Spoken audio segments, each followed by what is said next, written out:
Welcome back to The Living Flip, where my daughter Julie and my son-in-law Josh have bought this house as a foreclosure 3 years ago, and we've been renovating the heck out of it. Today we're going to do electrical work. We are going to tap into that outside outlet that I put in last time, and we are going to run a new wire to a pole lamp that's going to go here. And this is going to be a round garden. It's going to be a really cool project that's coming up. Once upon a time, a boy met a girl working for a mouse. They fell in love and realized they'd never own their own home working for the mouse. So they packed up a big truck and moved to New Jersey, lived in a basement to save money for a year, and bought a foreclosure to fix up while they lived there. This is their story. In my last video, we ran a new circuit and installed a GFCI outlet in the garage. That also protects an outdoor outlet in the garden. We'll be tapping into that outdoor outlet to supply power to our new pole lamp by the driveway. Our first job was trenching under the new garden wall, so the wire would be hidden from view and protected underground.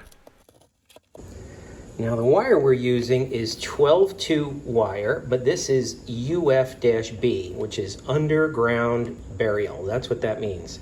And you can see how these are actually molded right into the outside rubber. So they're a bit of a pain to strip, but that's what you need to bury a wire underground. And as long as it is GFCI protected, which it is because of that outlet, you only have to bury this 12 inches underground. By the way, copper is very expensive right now, so this wire at the home centers was about $55. I found a source and paid only about $38 online, so I'll put a link to that down in the video description. I taped a bottle cap to the end of a short length of conduit and hammered it under the wall for us to pass the wire through. 2 tugs. All right, so you can see that's the conduit, and here you can see it coming out right there. So that's good.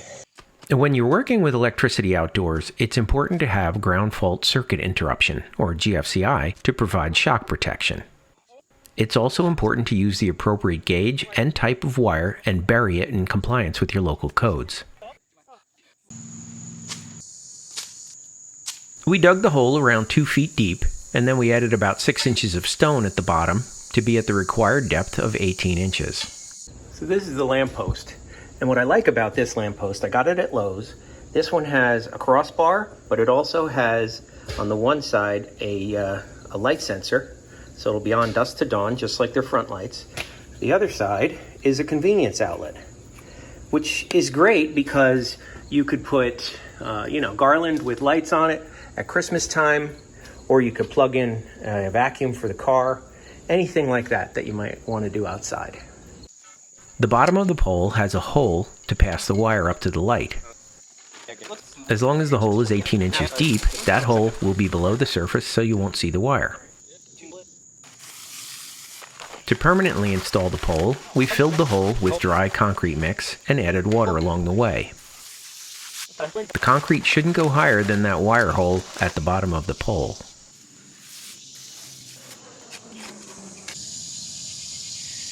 Spot on. Spot on. Okay, don't touch it. Let it dry overnight, then we'll finish the trench and get rid of the wire tomorrow. Day 2. The concrete has hardened overnight. And what we did is we took the wire and we just put it in this conduit. Now, it is not required that the wire be in conduit when it's in the ground. It's just that we are going to have a garden around the lamppost. And so if anybody digs down 12 inches, which is rare, I just wanted to make sure that they'd hit conduit before slicing into the wire. Now, in the last video, we installed this GFCI outlet and ran a new circuit. That's what the yellow wire is. And this is a 20 amp circuit. And it's this one right here. So I'm just going to turn that off so I could work on the electric outside. Alright, all I did so far is take off this outlet cover, which I installed last time. And this is not a GFCI outlet, but it is GFCI protected by the outlet inside the garage. And if you want to see that video, I encourage you to watch it. It is up there. Follow that link. Now, to put the wire up through the bottom, I'm going to have to take the plug out, and I used a piece of conduit here just to keep the wire protected while it's above ground. It doesn't need to be through conduit the whole way. And I glued on a threaded male adapter here that will screw into the bottom, and that's what will hide the wire down below. Stripping this underground feed wire is pretty challenging. It's very thick insulation. I'm using a utility knife, even though it's a small one. It's one I keep in my electrical toolbox. And you can see I'm going through the insulation against the ground wire, which is in the middle. There you can see the colors. And that's the plug out from the bottom. Alright, so I got the ground wire coming out from the ground, from the lamppost, and I left that one long because the other one was a little bit short. But what I'm going to do is I'm going to wrap them together, and I'm going to use this special grounding wire connector. And what it does is it allows this long one to stick out and connect to the outlet, and the other one will be joined to it.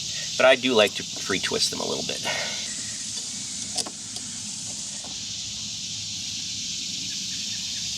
And that's good and tight. Now, the neutral is on this side. That goes to the silver screw. And there's one screw that's not used, so I can use that. I always make the hook in the direction I'm going to tighten it. So righty-tighty, lefty-loosey.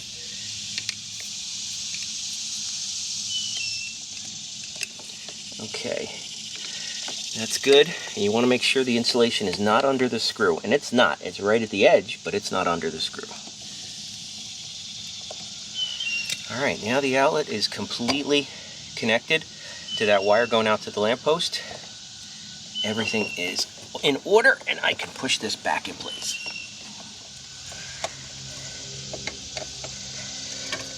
Okay, my supply side wiring is done.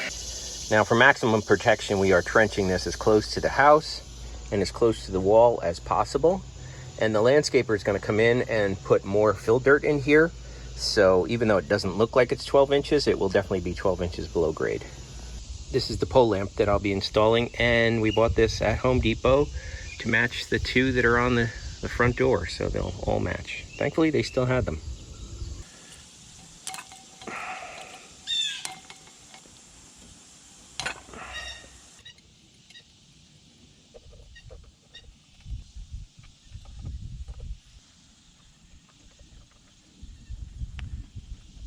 The wiring may be a little bit hard to see here because it's backlit, but what we have is, these are the ones coming in from down up the pole. So this is our supply. And then we've got these three that came from the light, and these are the three that came from the sensor, the photocell on the other side. And then I've also got this convenience outlet here as well. So the first things that I'm going to do are the grounds. All the grounds are going to get connected together. And since I've got 3 grounds, I'm just going to use a Wago connector, which I just find them more convenient. They take different size wires, it doesn't matter. And these are stranded wires. It fits into the Wago, no problem. Okay, give them a tug. Everything is good. So all the grounds are connected. Now the next I'm going to connect all the neutrals. Those are the white wires. And there are 4 neutrals. And for that, I'm going to use a 5-way Wago. It's got 5 little levers on it. Okay, they are all connected. The next 2 that are going to be connected are the red wire, which is what they call the load from the photocell. So the red wire gets power when the photocell sees darkness. And that's going to be connected to the black wire that goes to the light. And I'm going to use a 2-way Wago for that. Now I'm wiring this so that only the light is controlled by the photocell. I could have also connected the black lead from the outlet to the output of the photocell, and then it would have gone on, the outlet would have only been live in the darkness as well. And the last one left is the black wire, which is the line. This is the power on all the time, and so I need it hooked to the outlet and to the photocell. So I need a 3-way Wago for that. Alright, tug, everything's good and tight. Now, just got to push them all in.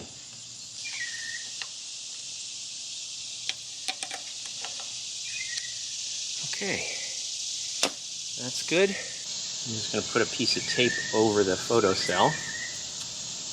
so that we can test the bulbs. All right, I'm just going to put the breaker back on. And we have light.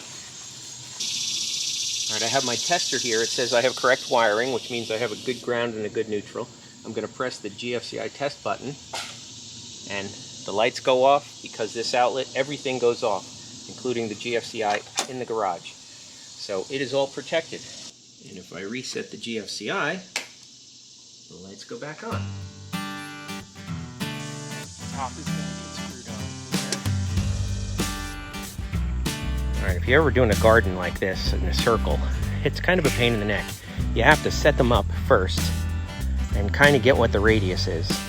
And then the best thing to do is to make a stick for the length that you need, and that way you can see it's perfect. Then what we also do, this was our, I'll call it the cornerstone, the first one we put in. So that's the low spot. And we don't have a level this long, so we just put it on there and keep our eye on this, and everything's looking good. So here's a quick reminder of how bad this house looked in 2019 when they bought it. And here's what it looks like 4 years later. The new steps, paver sidewalk, garden walls, and landscaping add so much curb appeal. And of course, the new lamppost adds charm and security lighting to complete the look they were going for. Please leave a comment with your thoughts, give this video a thumbs up if you liked it, and we'll see you in the next one. Welcome home. Be sure to subscribe and watch our new series, The Living Flip. Ooh.